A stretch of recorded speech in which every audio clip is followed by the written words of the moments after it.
Shabbat shalom, everyone. I hope this finds you well. This week's parsha is Lech Lecha, which is famously the introduction we have to Abraham, to Avram, the first Jew. If you know the song, Lech Lecha, to a land that I will show you. Lech Lecha means go for yourself. This is the commandment of God telling Avram, go to the land of Israel and go be my shaliach, to my messenger of monotheism to the rest of the people. But we don't actually meet Abram for the first time in Lech Lecha. If we did, it'd seem kind of random. And most people say like Abram just like appears out of nowhere. He just appears as the first Jew, and we don't really know why. Well, we're not given a specific reason as to why Abraham was chosen. Versus when we meet Noach, we say Noach ish tzadik b'doratan, that Noach was a righteous man in his generation, which some people say is a bit of a mean thing to say. It's like Noach was good compared to the rest of the people around him. But what we're saying with Abraham is that we don't actually get any sort of introduction. It's just suddenly, Lech Lecha, says God to Abraham. So I'm going to share my screen and we're going to look at a little bit of text in regard to this. So this is in this past Parsha with Noach. Okay, so we get at the very, very end, we have a lot of generations, which again, like I said last week, generations are not filler. We get this information about the ancestry of the people in the Torah because it's valuable and it gives us insight and context into who we're dealing with. So I want to start, this is the end. We're still in the book of Bereshit, in the book of Genesis, at the end of Parshat Noach, which was last week. So we have a very, very long sort of list of people who have come like after Noach and after the Tower of Babel, Migdal Bavel, the Tower of Babel. We have that happening a little bit before this. We're not going to talk so much about that. So we get to this guy named Terach. And Terach, as we know, is Abraham's father. So when Terach had lived 70 years, he begot Avram, who's Abraham, Nahor, and Haran. Okay, so now we begin the line of Terach. Terach begot Avram, Nahor, Haran, and Haran begot Lot. So remember Lot, the person in Sodom and Gomorrah that we're going to learn about soon. He's actually Abraham's nephew. So that's their relation. Okay. So the next part says, Haran died in the lifetime of his father Terach in his native land, Ur of the Chaldeans, which is Ur Kasdim.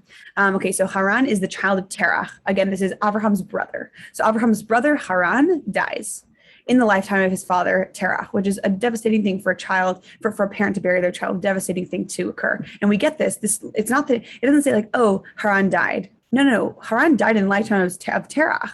We see this already, we're getting this this information about Abraham's family, that there's some tragedy involved. Then the next sentence, Abram and Nahor took themselves wives. Okay, so let's go to the Hebrew. Vayikach Avram v'Nahor. Vayikach, this word, and took is actually singular. It's saying Vayikach Avram, that Abraham took a wife, and Nahor did too. If it was Abraham and Nahor, it'd be Vayichu, but it's Vayikach, singular. So Vayikach Avram v'Nahor. Abraham took a wife, which maybe that was the right thing to do. And Nahor was like, oh yeah, I guess I'll do that too. So they took themselves wives, the name of Avram's wife being Sarai, and the name of Nahor's wife, Milcah, the daughter of Haran, the father of Milcah and Yiscah. Okay, so what we're hearing here is that Abraham and Nahor married their nieces. They married the daughters of their brother who passed away, of Haran. So there's this thing that we have, and we talked about this on Shavuot, this concept of Levirate marriage, of Yibum, which is the thing where that if there are two brothers and the brother is married, one brother is married, and the brother that is married passes away, it is the duty of the other brother, who if they're single, to marry the widow of his brother and to have a child, and that child should be the spiritual heir of his brother. So what we're seeing here is that Avram, the righteous guy, says, you know what, it's so sad that our brother passed away, but his children are still unmarried. We have to take care of them the way that he would hopefully take care of our own children if this were us. So Vayikach Avram and Nahor, and they took wives. Abraham took, and Nahor was like, oh yeah, that's like the right thing to do, I'll do it too. Okay, so this is where we meet Sarai. Again, this is Sarah, who Avram and Sarai become Abraham and Sarah. We'll talk about that a little bit. And then there's sort of like repetition, the daughter of Milcah and Yiscah. Okay, so what we're seeing is that Sarai has two names. She's Sarai and she's also Yiscah. Yiscah is a cool name, and so is Sarai. Great names.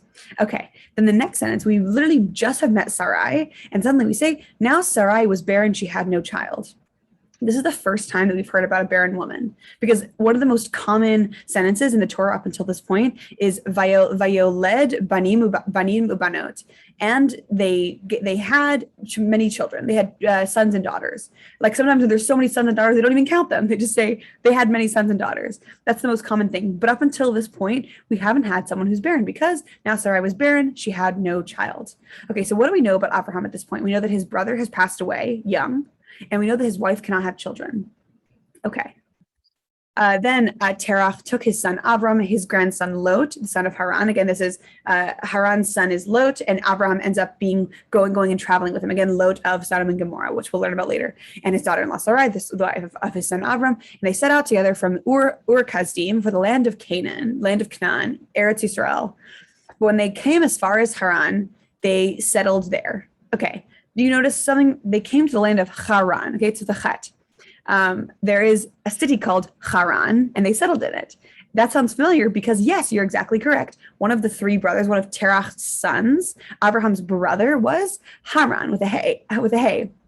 So we're seeing the patriarch of this family, Terach, says, we're going to Eretz Israel, we're going to Canaan, which we don't know the symbolism of Canaan right now, but the patriarch says we're going to Canaan. And when it's time to go, they happen upon this city called Haran. They're like, oh, this is, maybe we can only sort of imagine that Terach was like, oh, my son Haran died, and look, we've stumbled upon this city called Haran. Perhaps we should settle there. So it's sort of this familial connection, and they settle in the land of Haran. They come as far and they settle there. The days of Terach came to 205 years, and Terach died in Haran. Okay, so the whole family, this close family, clearly, because it's like all this family together. They've chosen.